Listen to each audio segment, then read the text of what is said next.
The world's energy map is changing fast, and Canada's making bold moves that could shake things up for good. Thanks to rising tensions with the United States and some tough tariff battles, Canada is no longer content just sending its oil south across the border. Instead, it's setting its sights much farther straight toward Asia. And if you think this is just a small business decision, think again. This shift could rewrite major rules of global energy trade. Today we are diving deep into Canada's oil strategy, why it matters for the future, and how it could backfire big time. Before we get too deep, if you find this breakdown interesting so far, hit that like button and share this video with someone who loves keeping up with global trends. It really helps the channel grow. The old relationship we had with the United States, based on deepening integration of our economies and tight security and military cooperations, is over. Back in late 2024, tensions between the US and Canada hit a boiling point. The Trump administration dropped a heavy 25% tariff on oil, steel, and lumber, shaking years of steady cross-border energy cooperation. For Canada, it was a wake-up call. Relying almost entirely on US buyers was suddenly way too risky. And so, almost overnight, Canada's government started hunting for new customers. And they didn't have to look far, because Asia, with its booming economies and thirst for energy, was ready and waiting. At the heart of Canada's pivot is the Trans Mountain Pipeline expansion, a project years in the making. In May 2024, the expanded pipeline finally went live. With a whopping 34 billion Canadian dollars investment behind it, the project tripled the pipeline's capacity, boosting it from 300,000 to nearly 900,000 barrels a day. That's enough to handle pretty much all of Alberta's oil output. The key part, the pipeline now connects Alberta's oil fields directly to the West Ridge Marine Terminal in Vancouver, a gateway straight to Asian markets. No more bottlenecks, no more complete dependency on US Gulf Coast ports. Canada suddenly had options.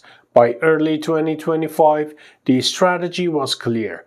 Canada was betting big on Asia. Instead of patching things up with the US, Canada started locking in long-term deals with major Asian players. Countries like China, India, and Japan, some of the world's biggest oil consumers, were happy to set up. These deals guaranteed steady business for Canadian oil producers and at a slight discount compared to Brent crude prices. By mid-2024, Canada was shipping about 187,000 barrels a day to China alone. Financially, the numbers are massive, with oil prices hovering around $75 a barrel and contracts stretching 10 years or more. The total trade value could cross a staggering $1 trillion. Not bad for a pivot made under pressure. While Canada was celebrating new deals, the US was feeling the pain. American refineries, especially those built to handle Alberta's heavy crude, were suddenly scrambling. Without steady Canadian supplies, they either had to cut production or switch to less efficient modes, both expensive options. And for everyday Americans, that pain showed up at the pump. Gasoline prices started inching up, especially in states like California and Hawaii, where analysts warned prices could hit over $4 per gallon. Meanwhile, other big players like Russia spotted the opportunity and swooped in. Moscow boosted its exports both to Asia and surprisingly even back to the US, using Arctic tankers and some clever logistics to dodge around sanctions. Global energy politics just got a whole lot more complicated. Beyond just making new business deals, Canada's pivot had a deeper consequences: geopolitics. By moving closer to Asia, Canada was effectively strengthening ties with China, India, and even Russia. Some experts are even floating the idea of a Northern Oil Alliance, a potential new energy bloc that could challenge the traditional Western dominance led by the US and Europe. If that happens, Canada's move won't just be about oil. It'll be about shifting the balance of global power. And while you're thinking about the big picture, let me know in the comments. Do you think Canada is making a smart move by pivoting to Asia, or is it playing a risky game? I'm curious to hear your take on this. Of course, not everyone in Canada is cheering. The Trans Mountain expansion faced heavy pushback from environmentalists right from the start. Critics warned that expanding pipeline capacity would lead to more oil sands extraction, a process that's far more carbon intensive than regular oil drilling. There were also big concerns about what a major oil spill could do to British Columbia's beautiful and delicate coastal ecosystem. And that's not all. Several First Nation communities along the pipeline route launched legal challenges, arguing that the government hadn't properly consulted them about the project. Protests, blockades, and public outcry followed. Even today, there is real uncertainty about how much opposition might delay or disrupt operations. Without meaningful agreements on benefit sharing or environmental protection, the threat of more lawsuits or even shutdowns looms large. Short term, Canada's gamble looks pretty smart. Asian demand is strong, oil prices are high, money is flowing in.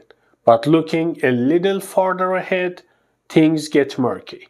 The International Energy Agency expects global oil demand to peak by 2029 and then start falling fast, driven by the rise of electric vehicles and tougher climate policies.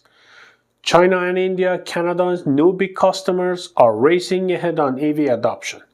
China wants 1 in 3 cars sold to be electric by 2030. India is aiming for a 30% EV market share around the same time. If these trends continue, Asian demand for heavy crude could plummet in just a few years, meaning Canada might end up with a $34 billion pipeline and not enough buyers to keep it profitable. And that's not the only risk. With Brent crude prices already volatile due to geopolitical tensions and supply disruptions, the global oil market could face wild swings in the next few years. For an economy investing so heavily in fossil fuels, that's a dangerous bet. Canada's decision to pivot away from the US and lean into Asian markets is bold and potentially transformative. Thanks to the Trans Mountain expansion, Canada has new options, a strong bargaining power, and access to trillions in long-term energy deals. But make no mistake, it's a high-stakes game. Between environmental battles, indigenous rights issues, volatile oil prices, and the unstoppable rise of clean energy, Canada's energy future is far from guaranteed. Whether this gamble pays off or leaves Canada scrambling for new answers will depend on how well it can adapt to a world where oil might not always be king. If you enjoyed this deep dive, don't forget to hit that like button, subscribe, and ring the notification bell so you never miss another breakdown like this one. Thanks for watching, and I'll see you in the next one.